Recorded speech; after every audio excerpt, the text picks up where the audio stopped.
After Aster Vale burns, the Veratt think humanity has come to beg. But Maraen brings a black case of names, and human silence is about to become something far more dangerous. The Veratt Emperor smiled when humanity requested a final mercy hearing, because he believed mercy was what broken species begged for when they had finally run out of weapons. Every ruler in the Hall of Terms believed the same thing. The neutral tribunal station hung above a dead star, its black glass towers reflecting the cold light of collapsed fire, while delegates from 37 civilizations gathered to witness what they thought would be the end of human resistance. 9 days earlier, the civilian habitat of Aster Vale had been burned out of orbit. 22,000 humans had died in less than an hour. Families, teachers, dock workers, children still wearing emergency masks when the rescue drones found them. The Veratt Dominion called it a necessary correction. The galaxy called it tragic. Humanity said nothing. That silence frightened no one at first. Silence, to the older empires, meant shock. It meant grief had done its work. It meant the human coalition had finally learned what younger species always learned when they stepped too close to imperial borders. Survival belonged to those willing to be cruel first. So when Envoy Maraen entered the Hall of Terms alone, carrying a small black case in both hands, the Veratt court allowed itself to relax. No guards followed her. No admiral stood at her shoulder. No fleet banners appeared behind her on the diplomatic screen. She wore a plain gray coat, her dark hair tied back without ornament, her face pale from sleeplessness but steady in a way the tribunal cameras struggled to classify. The emperor leaned back on his throne of white bone and said, "Has humanity come to accept terms?" Mara placed the black case on the table between them. Its surface was matte, unmarked and old-fashioned, sealed with a physical latch instead of a biometric lock. That small detail made the neutral observers whisper. Humans only used physical locks for things they did not want machines interpreting. "No," Mara said. "Humanity has come to ask one question." The emperor's smile widened. Around him, the Veratt commanders shifted with visible amusement. They had expected anger, tears, bargaining, perhaps a threat too weak to matter. They had not expected one question. Mara opened the case. Inside were not weapons, evidence chips, or surrender documents. Inside were name strips, thousands of them, each one printed in black ink on white paper. The tribunal's translation systems scanned the top layer and began rendering them across every delegate screen. Lena Arcos, age 7. Tomas Vey, age 11. Dr. Imani Sol, emergency surgeon. Haroon Vale, maintenance apprentice. 22,000 names, stacked in perfect rows inside a box small enough to carry and heavy enough to change the temperature of the room. Mara looked at the emperor. "Do you still claim Aster Vale was necessary?" The Hall of Terms went silent. For the first time, the emperor understood that the human had not come to plead. She had come to make him say it where history could hear. He answered anyway. "Yes." Mara closed the case. The latch clicked softly, but every microphone in the hall caught the sound. "Then the record is complete," she said. At that exact moment, across 7 border systems, every human warship turned off its transponder. Mara has forced Archon Wire to admit the massacre was necessary. Now the record is complete and 7 human fleets have disappeared from every scanner. Observer Kale Ren had spent 31 years studying the behavior of civilizations at the edge of surrender, and the first thing that disturbed him about humanity was not their silence after Aster Vale. It was the precision of it. Silence usually had texture. Shock made governments stumble. Grief made diplomats repeat themselves. Fear made military commanders over-explain delays, misdirect blame, or leak anger into public channels because someone, somewhere, needed the universe to know they were still dangerous. Humanity had done none of that. For 9 days after the habitat burned, Earth's public networks carried no speeches of vengeance, no televised collapse, no emergency council drama, no desperate appeal to the tribunal. The human coalition had released only one statement: Aster Vale has been recorded. At the time, Kale had thought the phrasing strange but not significant. Now, standing in the upper archive ring of the Hall of Terms, watching Envoy Maraen sit alone beneath the eyes of the Veratt Emperor, he realized strange was often the first shape truth took before the mind was ready to hold it. The tribunal station had been built around a dead star because the first neutral powers believed nothing encouraged honesty like negotiating above a corpse. Its central chamber was circular, cut from black glass and pale stone, with every delegation seated in rings that descended toward the speaking floor. The Veratt occupied the lowest platform, not because protocol granted it to them, but because they had arrived first and dared anyone to move them. Their emperor, Aster Vale, sat beneath a canopy of carved bone, his 6 armored hands resting on the arms of his throne with the lazy confidence of someone who had mistaken cruelty for permanence. Across from him sat Maraen and the black case of names. She had not moved since closing it. That too was wrong. Every species had mourning tells. Even those who concealed grief for political reasons leaked something through secondary posture, scent profile, eye rhythm, throat color, or thermal fluctuation. Mara showed only stillness. Not empty stillness, Kale corrected himself. Contained stillness. Like a reactor sealed behind too much engineering. A Veratt commander laughed under his breath. "Is that all?" he asked through the court translator. "A box." Mara did not answer him. The Emperor did. "It is symbolic," Aster Vale said, waving one hand as if dismissing smoke. Humans have a talent for symbols. They stack names, hold vigils, carve walls, ring bells, lower flags. They believe memory changes power. Several delegates shifted uneasily. It was a foolish thing to say in a room designed to preserve memory, but Vare had survived long enough to confuse survival with wisdom. Mara looked at him for the first time since his answer. "Memory does not change power," she said. "It tells power what it has become." The translation arrived in 37 languages. Kale felt the room receive it like a blade wrapped in cloth. The Veratt Emperor smiled again, but this time Kale saw effort inside it. "And what has the Dominion become, Envoy?" Mara's fingers rested lightly on the black case. "Recorded." That single word did more to the chamber than a threat would have. Threats had familiar shapes. They invited response. Recorded did not ask for anything. It simply placed the Emperor inside a future he did not control. Kale opened his private observation file and wrote, "Humanity is not negotiating for outcome. Humanity is establishing sequence." He stared at the sentence, then added, "Possible legal ritual before escalation." The addition should have reassured him because it made the idea sound technical. It did not. Below, the formal session continued. Tribunal clerks presented evidence of Aster Vale's destruction, orbital heat blooms, survivorless evacuation corridors, emergency beacons cut off mid-transmission, fragments of domestic communication recovered from the debris cloud. The Veratt delegation showed no discomfort. Their official position was simple. Aster Vale sat near disputed expansion lanes. Human settlement there represented forward pressure. The strike had prevented future conflict. Civilian casualties were regrettable but strategically defensible. Kale watched Mara through all of it. She did not interrupt. She did not object when the Dominion called a children's oxygen shelter a logistical node. She did not flinch when a Veratt military analyst described the habitat's school districts as population density clusters.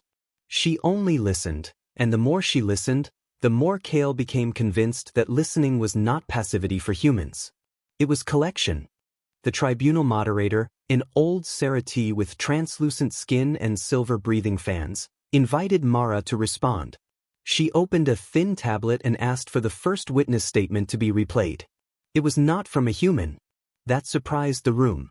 It came from a Veratt patrol officer captured on a border relay after the strike, his voice rough with encrypted static, telling his commander that there had been civilian heat signatures in every section of the habitat before impact.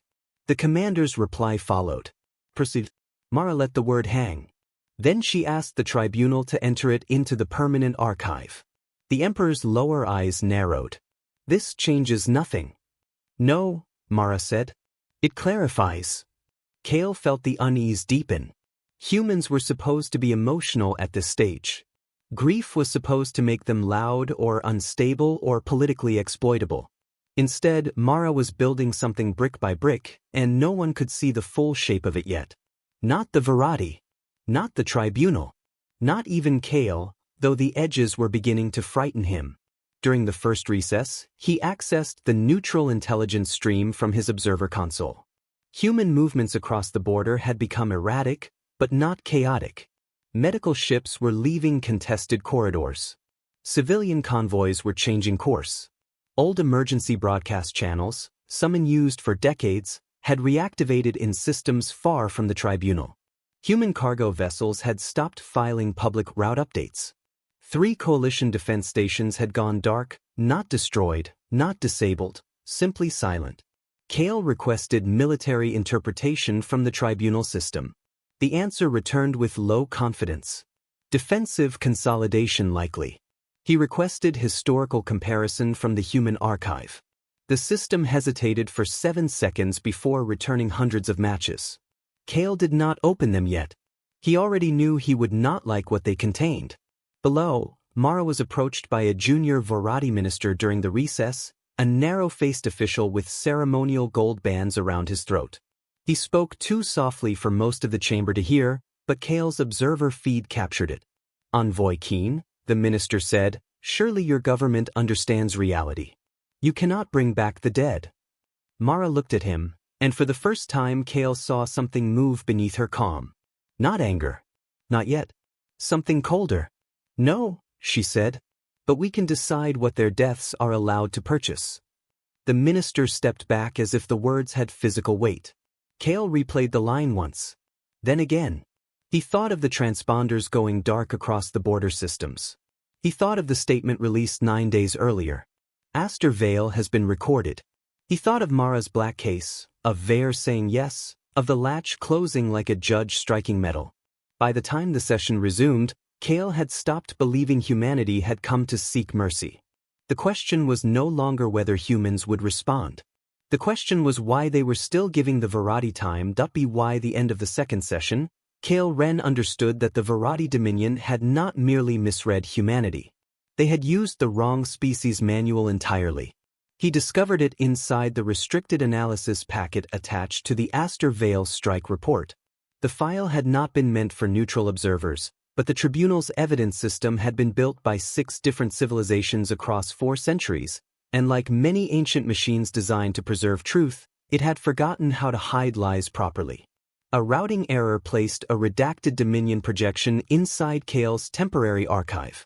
He should have reported the access breach at once. Instead, he read the title and went very still. Expected human response to civilian pressure event. Pressure event. Not massacre. Not unlawful strike. Not extermination of a habitat full of families. Pressure event. Kale opened the file. The Dominion's analysts had been thorough, which somehow made it worse.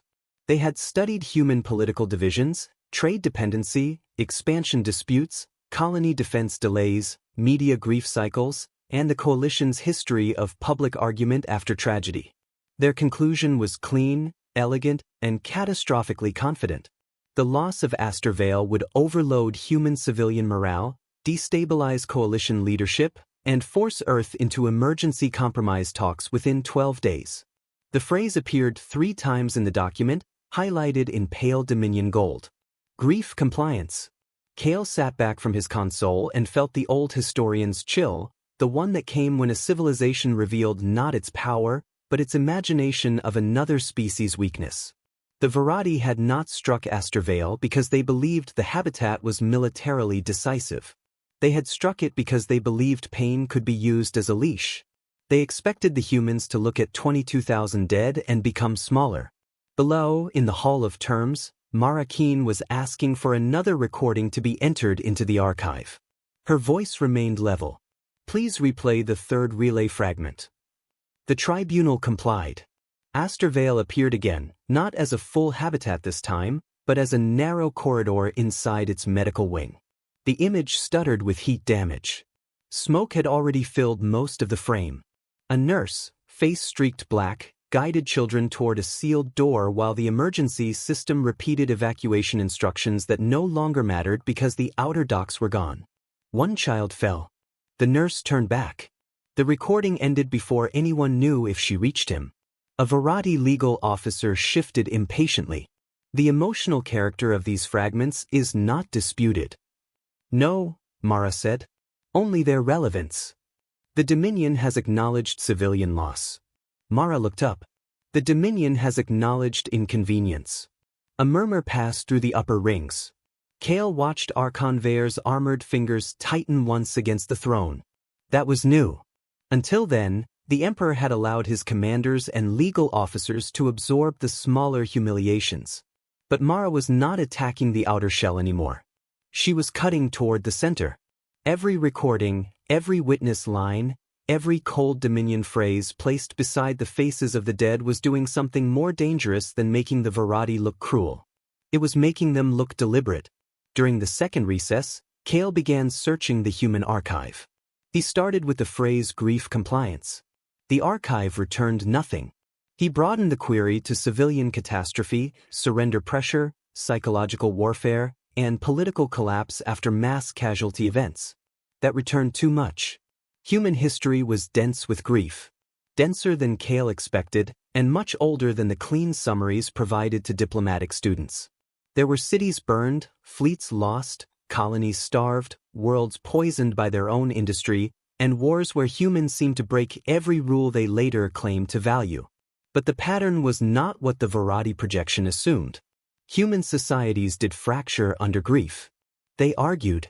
They mourned. They blamed leaders, institutions, enemies, themselves, sometimes all at once. Their grief was not clean or noble or simple. Yet again and again, when the loss was large enough and the aggressor clear enough, something terrifying happened beneath the chaos. The arguments did not vanish. The fear did not vanish. The sorrow did not vanish. But they aligned. The archive had a phrase for it. Consolidated resolve. Kale read the definition twice. A social and strategic condition in which mass grief narrows collective disagreement around a single non-negotiable objective. Not peace. Not revenge. Objective. That distinction mattered. He looked down into the hall again. Mara Keen was not behaving like a broken diplomat. She was behaving like someone carrying the narrow point of an entire wounded civilization. Later, in a side corridor away from the main tribunal floor, Mara met with a Veratt clerk named Aster Vale. Kale would not have noticed the meeting if he had not already begun tracking every quiet movement around the human envoy. Saren was not important. That was precisely what made him important. He wore no command bone, no military gold, no imperial rank markings beyond the pale collar of a civilian records officer. His body language carried the careful fear of someone who had spent his life near power without ever being allowed to touch it. Mara stood across from him beside a dark window overlooking the dead star. "You requested this meeting," Saren said. "I did. I cannot offer terms." "I did not ask you for terms." His throat plates moved. "Then why speak to me?" "Because you still looked ashamed when the school corridor played." Saren flinched, very slightly. Kale turned the observer audio lower, as if reducing the volume could make the moment less intimate. Mara opened the black case just enough to remove one name strip. She placed it on the narrow ledge between them. Her name was Elia Morn. She was 8. She liked drawing ocean animals, though she had never seen an ocean. Her father sent us the pictures from the family archive before he stopped answering messages. Saren did not touch the strip. Mara did not force him to. "There is still a door," she said. "Public acknowledgement. Surrender of the commanders who authorized the strike. Protected evacuation corridors for Veratt civilians before any military escalation. That is the door." Saren's secondary eyes closed slowly. "You believe the Emperor would accept humiliation to spare civilians?" "No," Mara said. "But someone inside the Dominion should hear that humans offered it." The clerk looked at her for a long moment. "Do humans fear war, Envoy Keen?" For the first time since the hearing began, Mara's face softened. "Yes," she said. "That is why we do not start it carelessly." Kale stopped recording notes. The words landed in him with uncomfortable force. He had expected human restraint to be a mask over rage. Perhaps it was. But it was also something else, something the Veratt had not included in any projection because empires built on cruelty rarely understood restraint unless it was forced on them. Mara returned the name strip to the case. Saren whispered, "If they refuse?" Mara closed the latch gently. Then they refused where history could hear. Back inside the Hall of Terms, Archon Vare had called for an unscheduled imperial statement. His commanders stood behind him now, not relaxed, not amused, but rigid with the ugly pride of officials who had begun to suspect they were losing control and planned to answer that feeling with volume. The Emperor rose. Kale's console flashed as every tribunal recorder shifted to permanent archive mode. Mara remained seated. Archon Vare spread all 6 hands and looked directly into the galactic feed.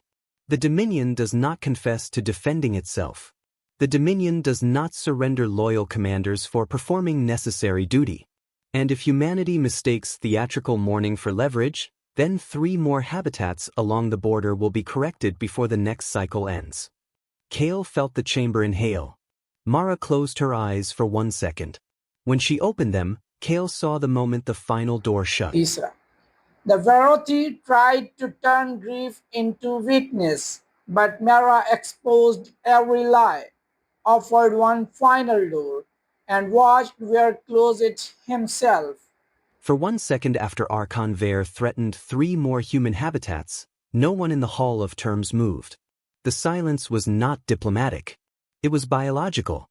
37 civilizations heard the words, translated them, understood them, and felt some ancient part of themselves recoil from the simplicity of it. A ruler had just promised civilian death as a negotiating tool while standing beneath the permanent archive lamps of the most powerful tribunal station in known space. Even the Veratt commanders behind him seemed to understand that something irreversible had been spoken, though not all of them understood for whom. Mara Keen opened her eyes. Kale Ren saw it from the upper archive ring and felt his chest tighten. There was no rage in her face. No visible triumph. No theatrical grief. Only the terrible calm of someone who had offered the last exit and watched it be sealed from the other side. The tribunal moderator recovered first. Archon Vare, the statement you have made will be entered into permanent record. Good, Vare said. Let humanity record this as well. Mara looked down at the black case beneath her hands. We have. That answer disturbed Kale more than any threat could have. It did not sound like defiance. It sounded like confirmation. The session should have collapsed into emergency disorder, but the tribunal machinery was old, ceremonial, and stubborn. It continued because institutions often mistook procedure for control. Clerks requested clarifications. Legal envoys objected. Veratt delegates denied the statement had been a threat, then reclassified it as a strategic warning, then objected to the word civilian being used for habitats placed near disputed military corridors. Every attempted correction made the record worse. Mara let them speak. She asked each clarification to be repeated. She asked each official to confirm whether they stood behind the Emperor's statement. One by one, out of loyalty or fear or pride, they did. Kale wrote only 1 sentence in his private file. They are helping her.